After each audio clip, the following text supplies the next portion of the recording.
شيء وصل بالبعض يقولوا هذه خطة على المدى البعيد لبيع تونسير ولا التفريط فيها للخطوط القطرية. فما منه الكلام هذا سي لومي؟ فما منه الكلام هذا على خاطر توا كل شيء يدل اللي فما ضغط على الخطوط التونسية من الأطراف الكل، معناتها من طرف ديوان الطيران المدني، من الوزارة،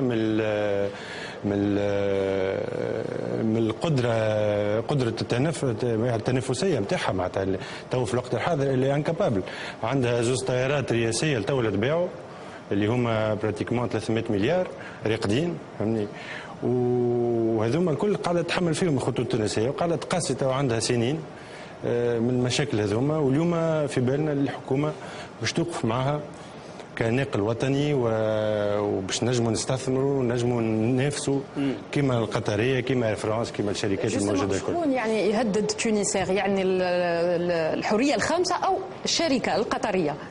لا، الحريه الخامسه هي مبدا، هي تو جات في يد القطريه، تو القطريه يسميوها في الدومين ايرونوتيك هي الاماراتيه لو غولو كومبريسور، فهمني، معناتها عندهم كاباسيتي دو ديفلوبمون قويه ياسر، معناتها قاعدين يشريو في بليزيور بيي. اكزاكتومون، قاعدين يشريو في بليزيور بيي وياخذوا في الحريه الخامسه في فوالا. مشكل خاصه مع هذه الشركه اللي كما قلت غولو كومبريسور. مش الشركه هذه بالذات، معناتها حتى الاماراتيه عندها الحريه الخامسه راهو.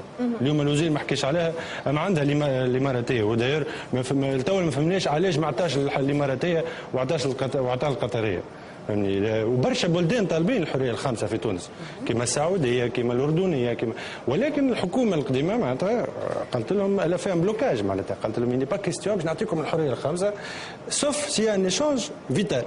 اليوم الايشانج فيتال هو الوزير يشوفوا كافيتال اللي باش الخطوط التونسيه تمشي تخدم الدوحه وتعمل لا ميم شوز، ولكن سي ني با بوسيبل. اليوم المنافسه في الدوحه هي عندهم من كاباسيتي بروتكسيونيست قويه ياسر هذيك. اون نو بو با ديفلوبي دي ليني من الدوحه كما بانكوك ولا حاجه. اليوم تونسير سي لا ديرنيير كومباني اللي باش يطيروا فيها من الدوحه. يمكن بلوتار ان شاء الله نتمناو، فهمني، كان غدا الحكومه توقف معنا ونوليو كيما القطريه يا خويا، علاش لا؟